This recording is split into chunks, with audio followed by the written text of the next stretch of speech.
Olá, meu nome é Jaqueline, eu sou acadêmica do curso de Terapia Ocupacional e hoje eu vim dar algumas dicas de livros para quem quer saber um pouco mais sobre a atuação do terapeuta, sobre as questões relacionadas à terapia ocupacional, né? O primeiro livro que me recomendaram e que eu estou recomendando também, ele se chama Terapia Ocupacional, Fundamentos e Prática.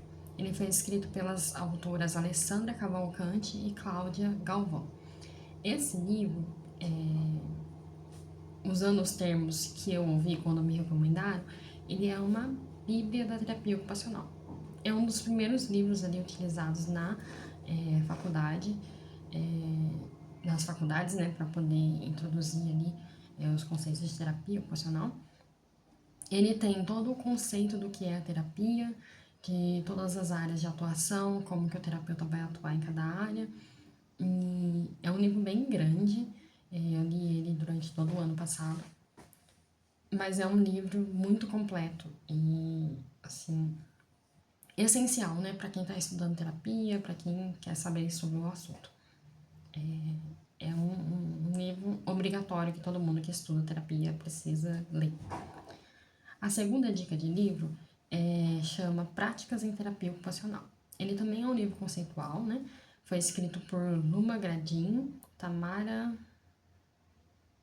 Fenardia e a Débora Garrijo. É um livro também conceitual, que fala sobre as questões da terapia, mais voltadas para a questão da prática, né? Como que o terapeuta atua no dia a dia ali da profissão. É um livro menor, mais rápido de ler, mas também ele é bem conceitual e traz ali uma perspectiva um pouco diferente. Por ele ser mais resumido, eu acho, ele é um pouco mais rápido, mais fácil de ler, mas ele também traz ali vários conceitos do que é a terapia e das questões práticas, né? O terceiro livro ele não fala sobre terapia ocupacional propriamente dita, mas é um livro que eu comecei a ler pela temática, né? Ele chama Autismo, Conceito, Diagnóstico, Intervenção e Legislação. Então, o autismo ele é um dos transtornos, assim, dos principais transtornos que o terapeuta ocupacional vai tratar. Existem outros também, todos ali de igual importância, né? Não é que um é mais importante que o outro, mas pelo autismo ser um transtorno que está sendo está mais em evidência, né, nesse momento, a gente acaba voltando um pouco mais, querendo saber um pouco mais sobre aquilo que vai ser a nossa realidade ali profissional, a nossa atuação, né, vão ser os pacientes que a gente vai precisar atender e eu quis conhecer um pouco mais o transtorno para entender como seria a atuação, né, como vai ser, né, a minha atuação, quais características esses pacientes têm e quais são os tratamentos necessários. Então, esse é um livro bem completo, né? Esse livro foi escrito por Antônio Silva, Cláudia Aguiar e Francisco Assunção Júnior, né? E ele traz ali todos os conceitos do que é sintomas, como é feito o diagnóstico, e tem também várias linhas de tratamento.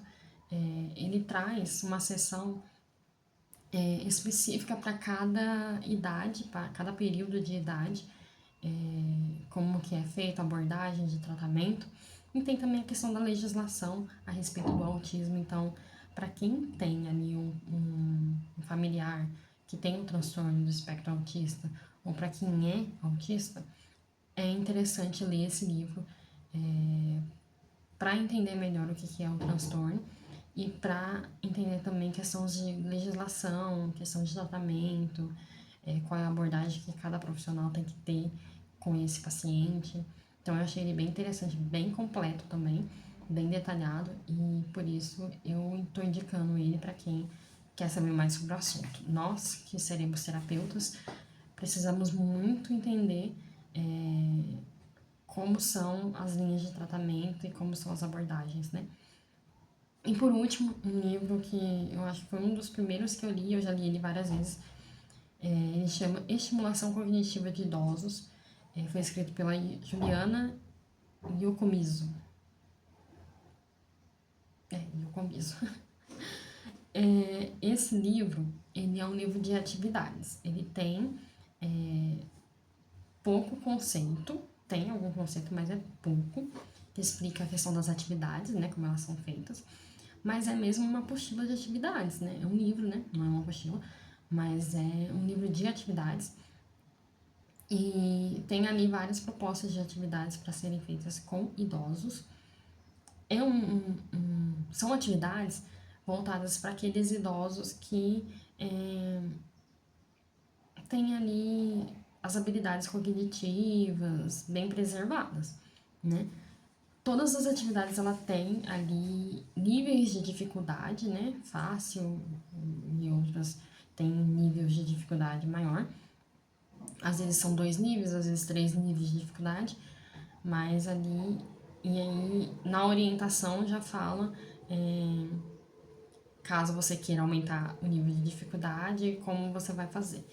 E todas as atividades ali tem um esboço. No final do livro tem salvo ali, anexado ali os slides, né? Chama de slides mesmo no livro, com os desenhos das atividades, para você imprimir, xerocar, né? Algumas precisam de recorte, outras você pode adaptar.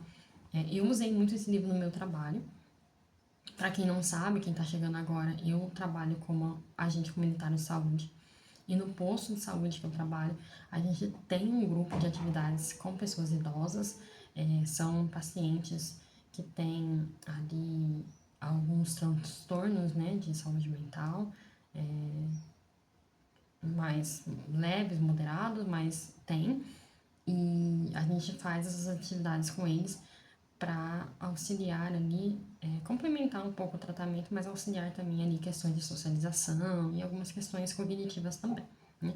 Nesse grupo que a gente faz, eu não consegui aplicar todas as atividades, porque são atividades às vezes um pouco complexas para o nível dos pacientes que a gente tem, mas considerando um grupo de idosos que não tem nenhuma questão cognitiva, não tem nenhuma doença mental, são atividades ótimas para trabalhar várias questões e cada atividade no livro tem ali a descrição do que está sendo trabalhado, qual a importância, e todas as atividades têm também lá um para casa, né, uma tarefinha para levar, para poder fazer o gancho de uma atividade para outra. E a proposta do livro são atividades sequenciais e pelo que eu pude entender, a gente pode fazer ela sequencialmente, semanalmente, quinzenalmente, com um grupo de idosos, né? O ideal é que você tenha um grupo de idosos fixo e que eles venham nas atividades consecutivamente. E aí uma atividade puxa, tem um gancho, né, de uma atividade para a atividade anterior. No meu caso, eu usei ela de apoio, de inspiração para criar algumas atividades nesse grupo que a gente trabalha no posto de saúde.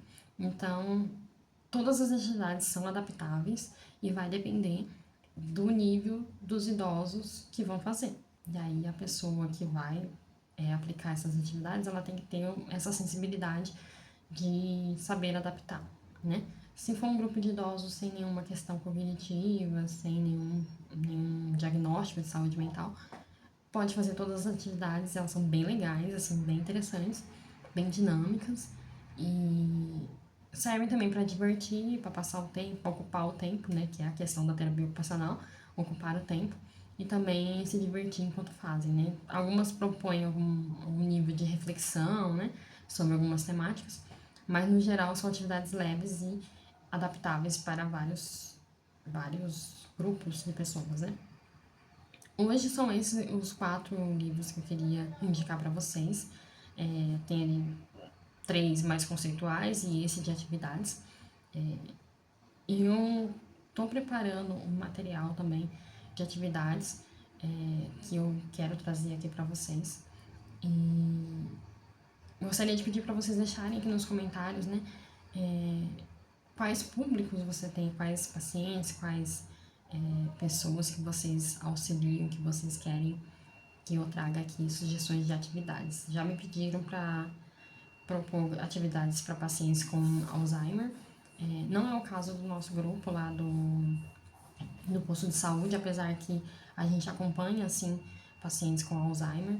E no caso do Alzheimer é um pouco mais complicado. Eu ainda vou trazer aqui um vídeo só sobre isso, mas tragam aqui sugestões para mim também de quais pacientes, quais situações que vocês precisam aí de atividades para a gente pensar junto e criar e bolar algumas atividades para que vocês possam aplicar aí com seus familiares ou com seus pacientes, que eu também vou ficar muito feliz de aprender e trazer aqui para vocês também, tá? Vou tentar trazer mais sugestões de livros também, conforme eu for lendo. Eu gosto de sugerir o livro depois que eu leio, porque às vezes a gente pensa que um livro é legal e ele não é tão interessante. Então, conforme eu for lendo aqui na faculdade, a gente vai trazendo aqui, a gente vai comentando sobre esses livros. Comentem também se vocês já leram algum livro desses. Depois que vocês lerem, se quiserem voltar aqui para me contar o que vocês acharam também, eu vou ficar muito feliz de comentar e debater com vocês aqui essas questões da terapia ocupacional. Então hoje era isso que eu gostaria de trazer para vocês e até o próximo vídeo.